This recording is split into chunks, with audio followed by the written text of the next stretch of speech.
Hey class, Unit 1, Section 2, Text of the Bible.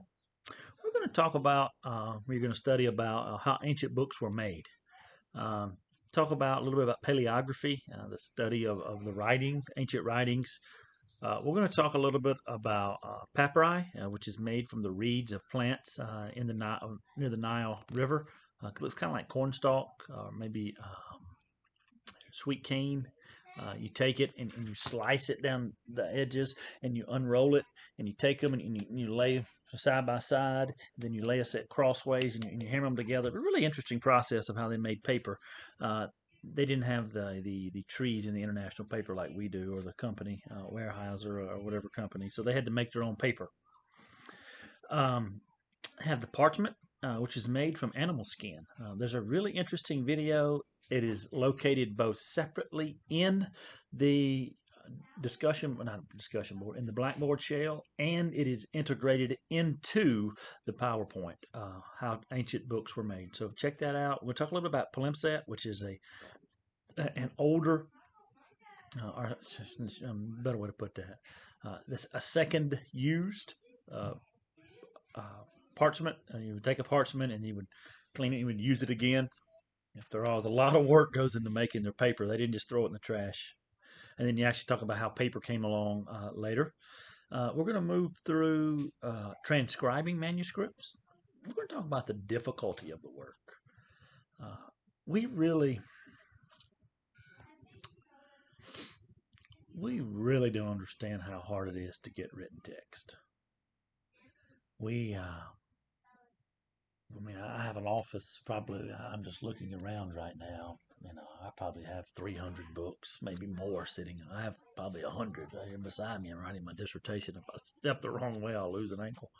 But I just have books galore. We just tend to think about, someone just, had a Word document and they printed it out, and they copied it, Xerox it, whatever. And once they got the copy, it didn't work quite like that. You had to make your pen. You had to make your paper. You had to make your pen, and then you had to sit there for hours upon end. There's really two ways of, at least two primary ways for developing a manuscript. First, amanuensis would write down the original dictation, such as Paul. He gives attribution to those and various letters. He talks about the ending, I wrote this with my own hand. That's an allusion to that's an allusion to, well, my amanuensis did not write this. I wrote this specifically. So the amanuensis would write it, but when the letter came to Colossae, or when the letter came to Philippi, when that letter came, there would be the issue of, well, we got to get more copies. What if something happens to the one copy? What if Deacon Joe runs off of this copy? You don't know. You also want to send it out. For those of you who have New Testament, we may talk a little. We're going to talk a little bit about it here. One of the criteria for being accepted into the canon was universality, or acceptance by all churches. So, the letter of the Philippi, or Philippi, would need to go to other churches to make sure it corresponded or correlated with developing New Testament or developing Christian teaching. So we have the hard work that goes into that, which is primarily built upon it could be a single person. Like, for example, let's say this is the manuscript here, or this is the manuscript here, and I have my scroll or my parchment, and I'm sitting here with one copy, just transcribing it, looking up, looking down, single production. You also have the production of called a scriptorium. A scriptorium would be where you have a single lector, a person who is lecturing to the writers, or to the scribes, excuse me, and they would be listening for him for what he said. So, he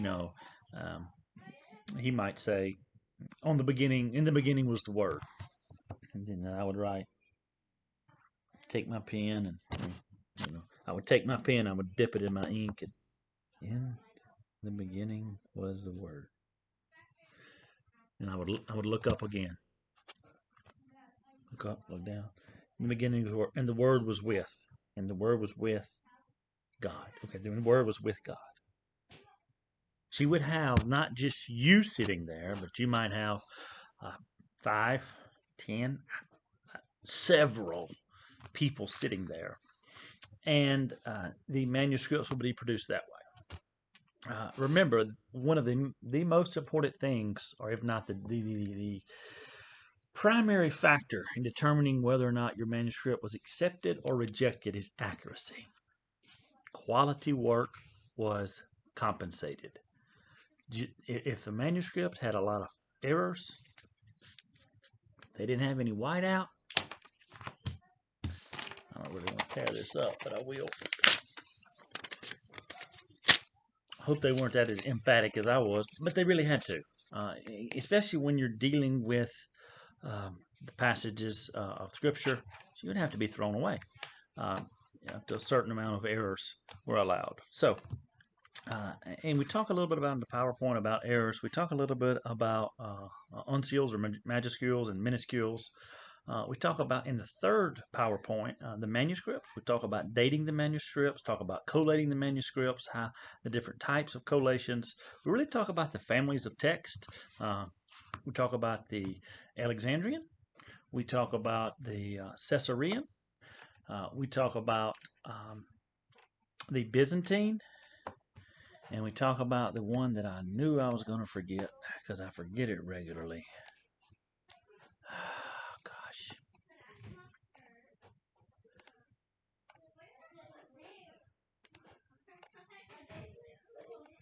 Let me see.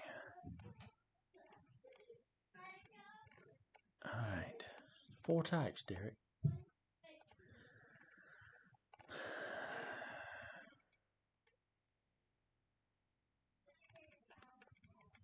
Now I can't find it. Families. Western. Okay. Alexandrian, Western, which is going to be your Roman or your Latin text. Sorry, guys.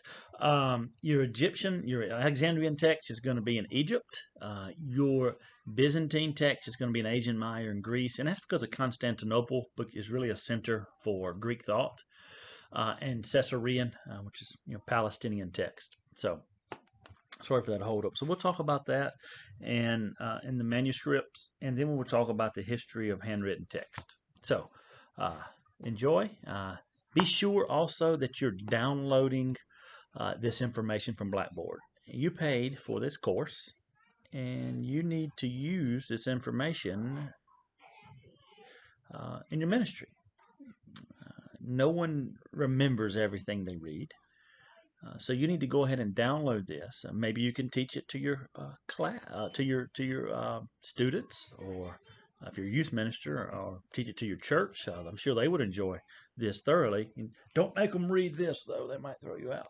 But people enjoy these kind of things. How do we even get the Bible? I wouldn't preach a sermon series on it. You can, but definitely want to.